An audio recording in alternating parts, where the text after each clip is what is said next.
Informações relativas à inflação na Argentina e um calendário econômico recheado de informações tanto no Brasil quanto no exterior. Esses são alguns destaques para o dia de hoje.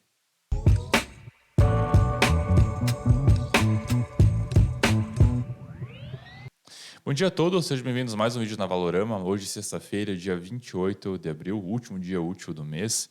Um dia com várias informações hoje no mercado. Meu nome é Jader Giacomelli, especialista em investimentos. E vamos dar início aos nossos 10 minutos de economia. Você que é novo no canal, não é inscrito, fica o nosso convite a dar o joinha também no vídeo, né? Mas principalmente fazer a subscrição no nosso canal. Todo dia estamos aqui passando a você informações, os principais destaques de tudo que está movimentando os investimentos e a economia. Pois bem, pedir por gentileza só para compartilhar a tela. Obrigado. Vamos então dar o nosso, como de praxe, no nosso rápido giro no mundo, ver como que são os mercados. Nós percebemos que há sim uma movimentação mais negativa na Europa e nos demais países ao redor do mundo. Estamos num patamar um pouco mais positivo. Quanto ao nosso índice aqui do medo está em 59, está no patamar ganancioso, o que, é claro, acaba sendo positivo até então. Temos o nosso índice do VIX, que está caindo quase 1% na casa 16, aí indicando que os mercados estão relativamente mais tranquilos. E o dólar, nosso DXY, estava subindo mais hoje pela manhã, subindo 0,35. Bom, quanto ao calendário econômico, então, tivemos alguns destaques no dia de hoje, tivemos várias informações, parece que tudo acabou acumulando para o dia de hoje. Vamos começar então pela Europa com algumas informações lá que eu acho que os principais destaques ficaram com o índice de desemprego, que acabou se mantendo em 5,6%. Na verdade, estava em 5,5%, teve um leve aumento, veio dentro da projeção, mas sem grandes surpresas quanto a esse indicador. Tivemos também o crescimento prévio do PIB, não é oficial ainda, relativo ao primeiro trimestre de 2023. É esperado uma alta de 0,3% e veio em queda de 0,1%. Lembrando que quando nós temos acabamos vendo por uma confirmação quanto à recessão é através do PIB que acaba vindo em patamar negativo. Claro que é apenas o dado oficial, o dado extraoficial, ainda não é o oficial, mas com certeza pode vir a preocupar um pouco os investidores e o mercado, né? A Alemanha, que é um dos principais países da Europa, e particularmente eu gosto de estar analisando os números que vêm de lá.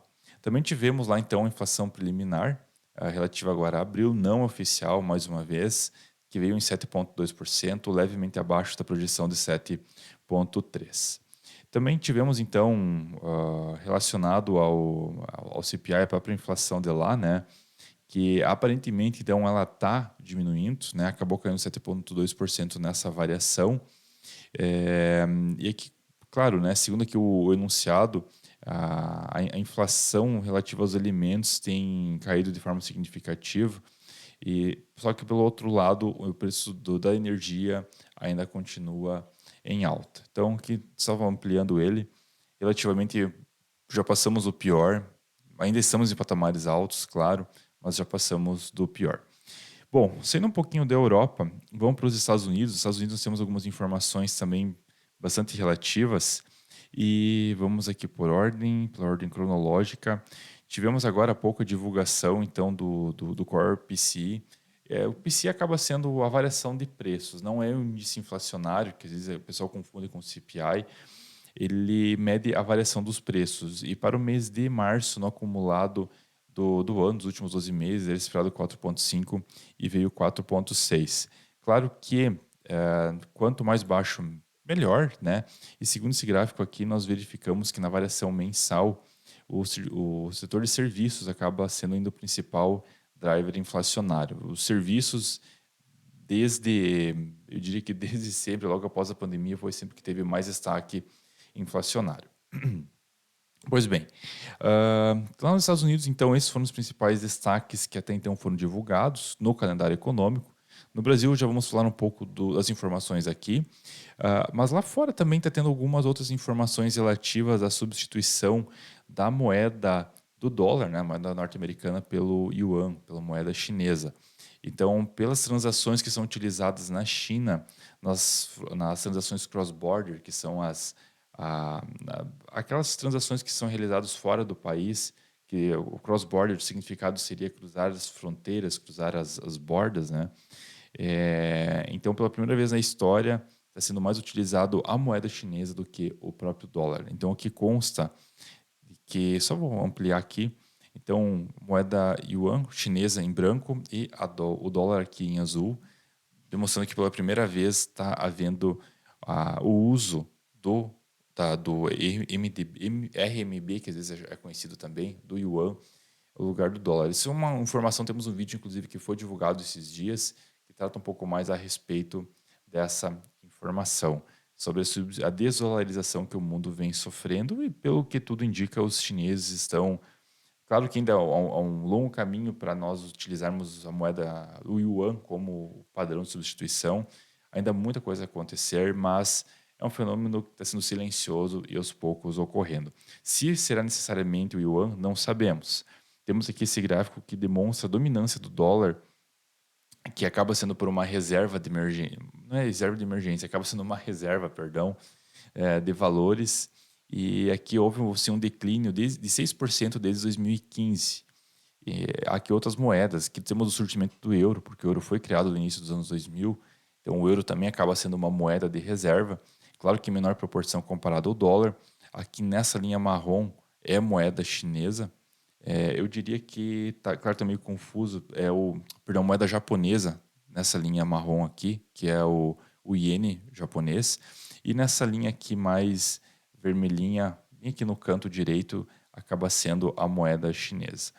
Então, a moeda chinesa, aos poucos, meados de 2015, mais ou menos, com certeza entre 2015 até agora, nos próximos períodos, nos períodos mais atuais, a moeda chinesa vem ganhando espaço, mas ainda em menor proporção. Ela ainda não é considerada uma moeda de reserva. Só que o seu start já iniciou. Então, prestar bastante atenção nesse detalhe.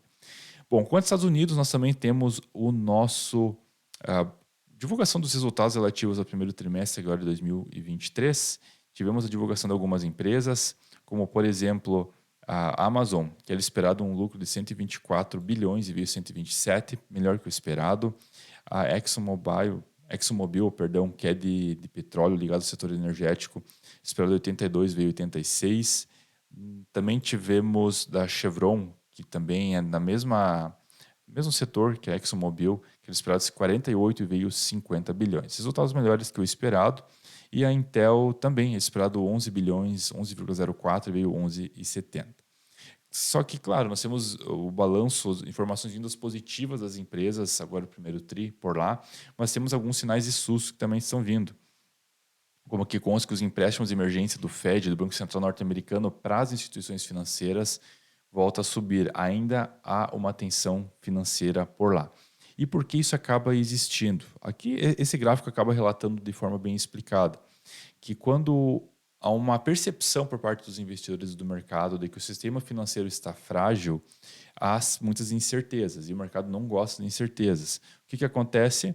Os consumidores, os customers, os clientes, acabam indo até os bancos se tirando todo esse dinheiro e levando para outros lugares, para outras instituições financeiras. Então a confiança cai, há uma alta retirada de dinheiro do sistema financeiro e os bancos são forçados a ter liquidez. Então eles precisam vender alguns ativos, eles precisam se desfazer do que eles têm de alguns bens e o que acontece acaba gerando pânico e gerando insolvência.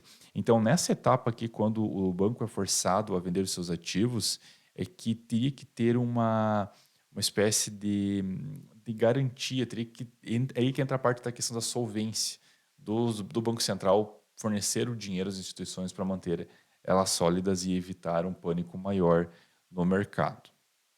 Então, apenas trazendo essa informação que achamos bastante relevante trazer, que é o que está acontecendo e, querendo ou não, infelizmente, depois de algumas instituições financeiras, alguns bancos regionais acabaram entrando em colapso.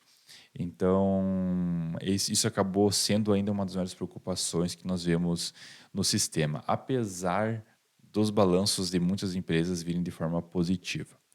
Bom, agora saindo dos Estados Unidos, vindo aqui para o Brasil, aqui no Brasil nós tivemos divulgação também de algumas informações relativas ao número de desempregados, esperado 9% e veio 8,8%, melhor que aguardado. O índice de crescimento da economia prévia do PIB veio melhor que o aguardado, veio 3,32%, o maior número que nós temos desde fevereiro do ano passado. Então, números positivos e com certeza outro que a inflação de preços ao produtor, que viu em queda de 2,32%, está já num caráter deflacionário. Então, quando nós tivemos altos preços aqui e essa confirmação da inflação de preço ao produtor é algo que acaba sendo, eu diria assim, positivo, porque é mais um sinal de que a inflação está sendo controlada aqui no país. Bom, também tivemos, estamos tendo, na verdade, a divulgação de informações relativas ao calendário de balanço. Hoje vamos ser de mais duas empresas, ontem tivemos algumas delas e frisamos algumas. A Cielo acabou reportando um lucro, 138% no primeiro TRI, então em sétimo semestre consecutivo de crescimento, algo bastante positivo. E a Multiplan lucra 207 milhões no primeiro TRI também, agora no primeiro TRI de 2023. Informação bastante positiva. E para finalizar, com certeza uma informação que vem lá dos hermanos, vem da Argentina, que é em relação ao Bitcoin. Eu só vou deixar plotado o gráfico aqui, que eu acabei esquecendo de plotar para mostrar como que está a situação aqui no Brasil.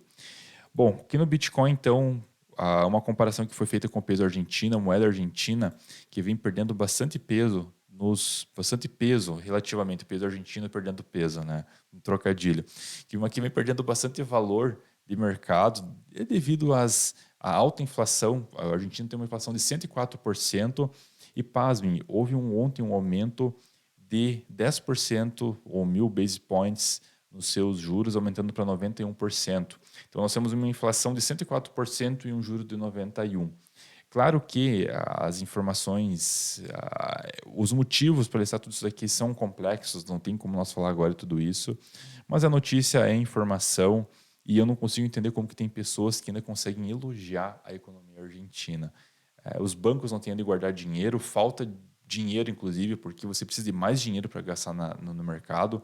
Nós já falamos sobre a Argentina ao decorrer desses últimos dias e continuamos falando ainda, infelizmente. Inclusive, pasmem, o pessoal está fazendo meditação para baixar o preço do dólar. É algo assim, patamar ridículo do que chegou.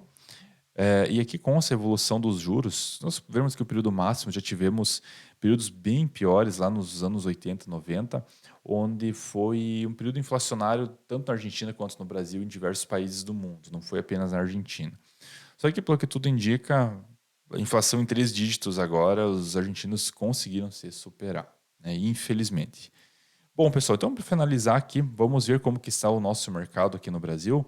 Nós temos o nosso Ibov caindo 0,19% a 102 mil pontos. Temos o nosso dólar que está subindo 0,20% a 5,02. E os destaques de alta e de baixa, até o momento nós temos Alpargatas subindo 6%, Multi, Azul, Gol e Iguatemi. E no campo negativo, nós temos Pets, Banco Pan, Carrefour, Pão de Açúcar e Qualicorp. Bom, pessoal, então esses foram os principais destaques hoje para o dia.